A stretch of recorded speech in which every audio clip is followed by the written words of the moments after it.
Younger Americans are experiencing what they call peak stress, and they're experiencing it earlier than anyone. People think, oh, these kids are so burned out, they're just lazy. It's like, no, they're working 40 hours a week, but at the end of the month, they have nothing to show for it. Gen Z is now the most burnt-out generation, with mental health levels similar to those recorded during COVID-19 lockdown. And then she said a very interesting thing. She said, but you had hope.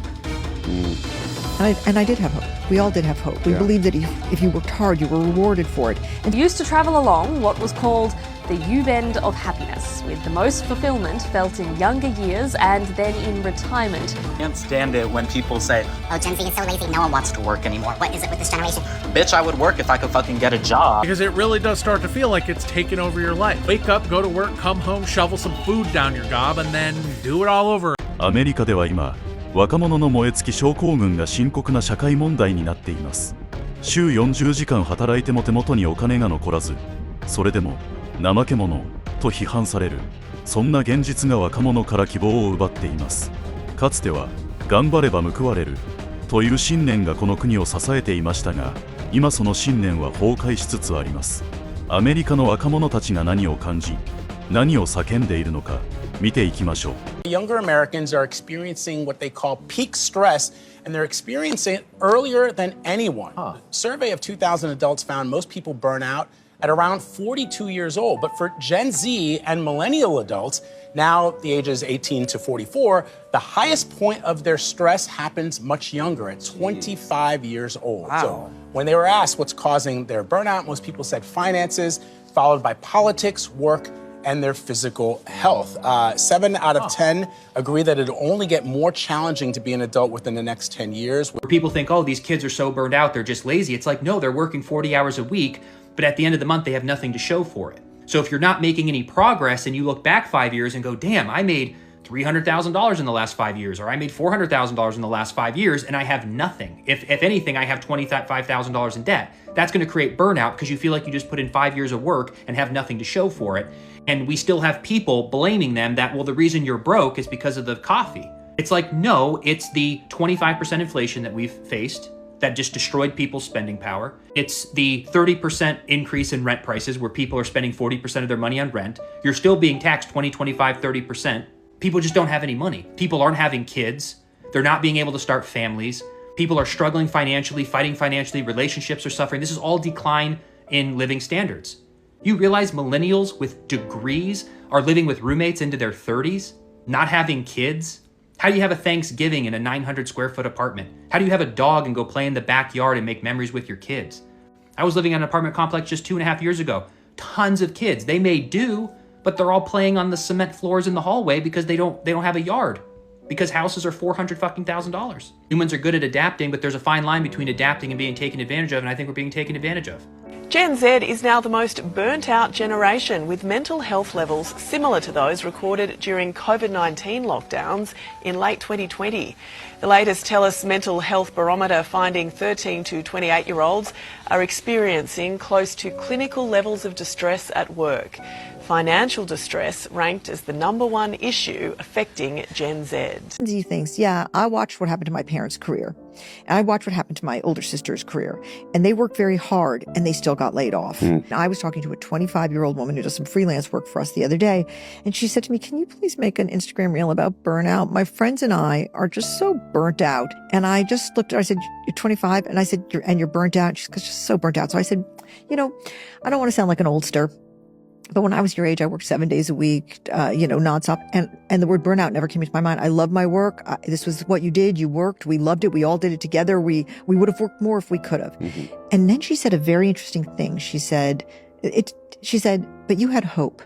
And I did have hope. We all did have hope. We believed that if you worked hard, you were rewarded for it. And so this is the disconnect. My generation is fucked. About 40% of college athletes have transferred this year, almost half of college students are depressed, and over 90% of Gen Z have reported to be stressed and burnt out. All of this is because of one thing: accountability. None of these kids have any sort of accountability. Oh, I'm not getting enough playing time. It must be the coach or the school. Oh, I'm depressed. It must be a chemical imbalance. Oh, I'm not getting paid enough. It must be my employer. Shut the fuck up. Listen, I've been broke, I've been depressed, I've been on the bench, but when I ask why, it always comes back to me because I'm fucking honest with myself. And maybe that's why I'm starting to live the life that I want to live. Over 90% of you aren't even honest with yourselves, and that's why you can't even solve your problems. So when are you gonna realize that at the end of the day, it is your fault, but that doesn't mean you suck. Realizing that it is your fault and doing that is a good thing, put yourself in a position to solve the problem head on. I'm really hoping this lands for you, and I would love to hear your thoughts in the comments.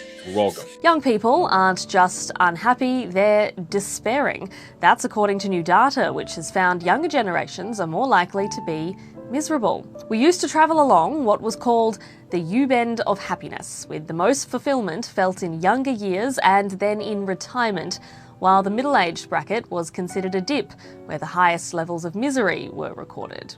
But over the last 5 years, this has changed, with Gen Z now reporting the highest rate of unhappiness, with 1 in 10 experiencing extreme despair. While pessimism has spiked for people under the age of 30, it's remained relatively stable for older adults, with baby boomers experiencing the greatest level of happiness. There are a lot of factors contributing to this: the impact of pandemic lockdowns, the growing use of social media, financial anxiety, political polarisation, and climate change. Of course, these problems aren't exclusive to young people, but they do play into fears about their future and tend to be felt more severely due to having less financial security. There is some good news though. Young people did report feeling happier when they spend time with their friends. Can't stand it when people say, Oh, Gen Z is so lazy, no one wants to work anymore. What is it with this generation? bitch, I would work if I could fucking get a job. You try being Gen Z and try getting a job, see how long it takes you. My generation is entering the most cooked job market of all time. It's so bad that for the first time, the new grad unemployment rate is higher than the unemployment rate overall. Our jobs are all replaced by AI, reviewing resumes, the whole hiring process is replaced by AI. No one even looks at your fucking resume anymore. You don't even get rejected from jobs anymore, you just don't get a response. The job market is so cooked that more than 50% of Gen Z has a side hustle just to stay financially afloat. And a lot of us are freelancers. I'm a freelancer. Believe me, our generation is not lazy because we're the generation who has to actually pull ourselves up by our bootstraps and constantly find different freelance gigs, different side hustle gigs to keep us floating above the water. Boomers, you got a full-time job with benefits straight out of college and probably stayed at that job for 40 years. I don't want to hear it. A 20-year-old is asking a question we've all contemplated at one time or another. How do people work 40 hours a week? In a Reddit post, he explained that he's been working part-time at a gas station since he was 14, averaging 16 to 20 hours a week, and he says he can't even comprehend doubling that. Honestly, dude, same, and I've been doing it for 25 years. Because it really does start to feel like it's taken over your life. Wake up, go to work, come home, shovel some food down your gob, and then do it all over again, forever. And most of us are working more than 40 hours a week on top of it. This guy says that most people in his life act like he's just being really dramatic, but commenters were definitely on his side on this one. Many of them pointed out the obvious, that the only reason any of us are working 40 or more hours a week is because we have no choice, while others pointed out that it really does depend on the job. If you love what you do, it tends not to hurt as much. But for most of us, that's not the case, and even when it is, working that much is still exhausting. It's pretty silly that we do this because we now have a lot of data that shows it's completely unnecessary. Studies on the 4-day work week have pretty consistently shown that they either have no impact on or actually increase productivity. A study in Iceland, for example, found that productivity went unchanged, but workers were healthier, less stressed, and happier, including at work. Working is, well, hard work. It's tiring, it's stressful, it's very difficult to get used to, even if you love your job. And as the data shows, just because that's the way it's always been, doesn't mean this young guy is wrong.